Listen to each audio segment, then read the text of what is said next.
백철규를 유령 용의자로 주목하고 있는 지웅, 임순, 병덕. 세 사람은 백철규의 병원으로 몰래 잠입했는데요. 하지만 이내 임순이 병원으로 온 사실을 알고 백철규는 임순의 피검사를 실시합니다. 여기서 피검사를 왜 실시한 걸까요? 비상광처럼 임순 역시 자신의 피검사를 진행한 이유에 대해 궁금증을 품기 시작하는데요. 백철규 손에 있던 과거 임순의 피검사가 눈에 띄죠. 과거는 A형이던 혈액형이 이제는 O형으로 나오게 되자 임순을 의심하는 백철규. 그렇다면 과거 임순의 피검사도 백철규가 했다는 것인데요. 왜 그는 임순의 피검사를 진행한 걸까요? 이렇게 된다면 20년 전 과거의 범인 역시도 백철규가 확실하다라는 생각을 할 수밖에 없는데요. 과거 그렇게 잔인한 방법으로 연쇄 실종 사건으로 만든 백철규. 이 범죄 안에는 백철규뿐만 아니라 국과수, 그리고 그 당시 경찰 등 많은 인물들이 포함되어 있을 것 같습니다. 과거 백철규는 정부에서 실시하는 임상실험을 주도하는 집도의가 아니었을까 상상해봤는데요. 개, 고양이를 상대로 하던 실험에 욕심을 부리기 시작한 백철규는 사람들을 하나씩 실족사를 시킨 것이죠. 처음에는 청부를 했을 것이지만 임순부터는 자신의 손으로 직접 하지 않았을까 예상됩니다.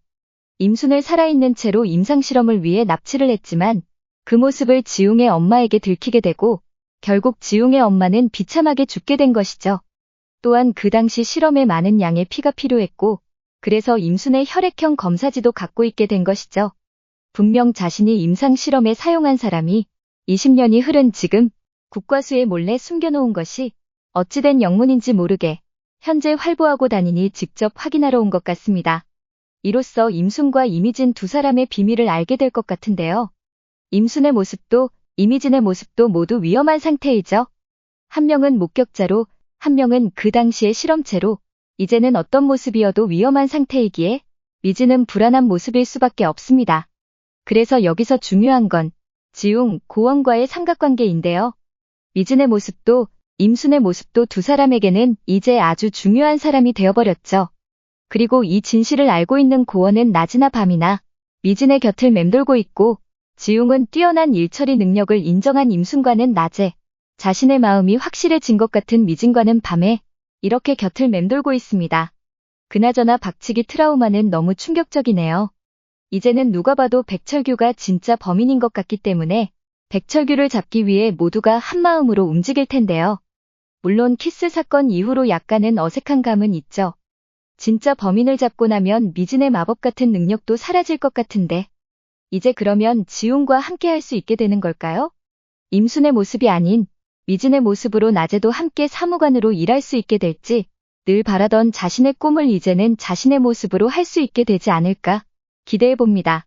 10회에서는 고원이 미진의 모습에 그대로 고백을 해버리는데요.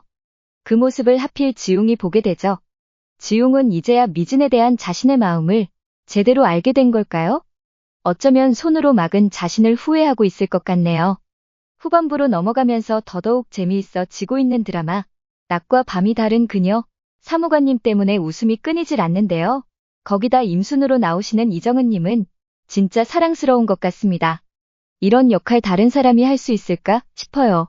미진의 이중 생활이 들키기 바로 직전인 지금 백철규를 먼저 잡히고 미진의 마법 같은 일들이 서서히 사라져 버려야 할 텐데 임순이 위험한 상황이 오는 순간 미진으로 바뀌진 않을지도 걱정이 되네요. 그나저나 사무관님 덕에 지웅은 자신의 마음에 조금 솔직해질 것 같죠? 활약을 기대해 보겠습니다. 가면 갈수록 재미있어지는 드라마 낮과 밤이 다른 그녀, 비상광의 뇌피셜 여기까지입니다. 오늘도 재미있게 보셨다면 좋아요, 구독 부탁드립니다.